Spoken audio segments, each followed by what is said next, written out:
আমাদের সরকারের মেয়াদ 4 মাস চলছে। আমরা বলতে চাই যে আমাদের বর্তমান সরকার খেয়াল করবেন, আমাদের 11 জুন আমরা সংসদে বাজেট পেশ করেছিলাম।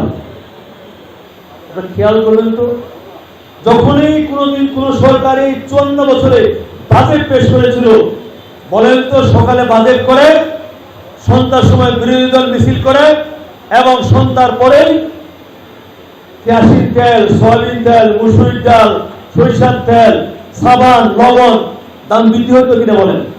হইতো কিনা বলেন? এইবার বাজেট পেশ করার পরে আমাদের কোন নিত্য প্রয়োজনীয় দ্রব্য মূল্য বৃদ্ধি হয়েছে? 61টি আমাদের নিত্য প্রয়োজনীয় দ্রব্য মূল্য কোন বৃদ্ধি হয় নাই। এটাই হচ্ছে তারেক রহমানের সরকার, এটাই বিএনপি সরকার, এটাই খালেদা জিয়া সরকার, এটাই তারেক রহমানের সরকার। উপরন্তু বাজেট যখন আমরা পাস করব, মাননীয় প্রধানমন্ত্রী সেইখানে বক্তব্য দিচ্ছেন, যে বক্তব্য বিরোধী দল দেওয়ার কথা ছিল, উনি আমাদের কিছু কিছু ক্ষেত্রে ট্যাক্স কমানোর কথা বলেছেন।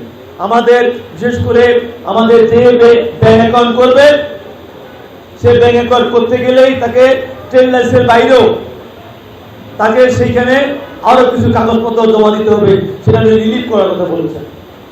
কালার এক্সপার্ট এবং ডার্ক জ্যাপ সমৃদ্ধ অরিক্স অ্যাডভান্স ডিটারজেন্ট পাউডার, আপনার লন্ড্রি এক্সপার্ট। তিন সার্টিফিকেট কথা বলেছেন, সেটা উনি বাদ দিতে বলেছেন। আমাদের 3 লাখ টাকা ব্যাংকে থাকলে তাকে ট্যাক্স আওতায় পড়বে, সেখান থেকে রিমুভ করে 4 লাখ টাকা কথা বলেছেন। এইভাবে আমাদের অনেকগুলো দাবি যেগুলো বিরোধী দল করার কথা, সেইগুলো কিন্তু আমাদের মাননীয় প্রধানমন্ত্রী করেছেন। এবং প্রধানমন্ত্রীর বক্তব্য শোনার পরে সংসদে একটা অভূত পরিবেশ তৈরি হলো। মাননীয় বিরোধী দলের নেতা ডাক্তার শফিকুর রহমান নিজের চেয়ার থেকে উঠে আসে আমাদের প্রধানমন্ত্রীকে কংগ্রেচুলেট করলো, তার এই মানসিকতা, তার এই মনোভাবের জন্য। এটাই হচ্ছে বিএনপি, এটাই খালেদা জিয়া, এটাই জিয়াউর তারেক রহমানের দাবি। শুধু আমি এইখানে আমাদের নেতৃবৃন্দ এবং প্রশাসনকে বলবো, আমরা যখন সরকারকে অনুদান দিব, অনুরোধ থাকে করজোড়ে দলীয় দৃষ্টিকোণ থেকে এখানে কোনো ব্যক্তিকে কোনো অনুদান দিবেন না। যার পাওয়ার যোগ্য, যার দরকার, যাকে দেওয়া উচিত, আমি মনে করি সেই মানুষের কাছে আমাদের অনুদানটা পৌঁছে দেওয়া উচিত। আজকে আমি এমপি হয়েছি, আমি মনে করি পঞ্চগড়ের সকল ভোটার আমাকে ভোট দিয়েছে, আমি এবং এই পঞ্চগড়ের সকল ভোটারের দায়িত্ব আমার কাছে প্রত্যায় করেছি। আমি মন্ত্রী হয়েছি, আমি শুধু পঞ্চগড় নয়, সারা বাংলাদেশের যত ভোটার আছেন প্রত্যেকের দায়িত্ব, কর্তব্য এবং তাদের সমস্যার সমাধান করার দায়িত্ব কিন্তু আমার কাছে পড়েছে। কাজে সেই ক্ষেত্রে আমি যদি দলীয় দৃষ্টিকোণ থেকে বিচার করি, তাহলে কিন্তু আমার অবস্থান ওই বিগত দিনে ফ্যাসিস্টের জায়গায় চলে যাবে।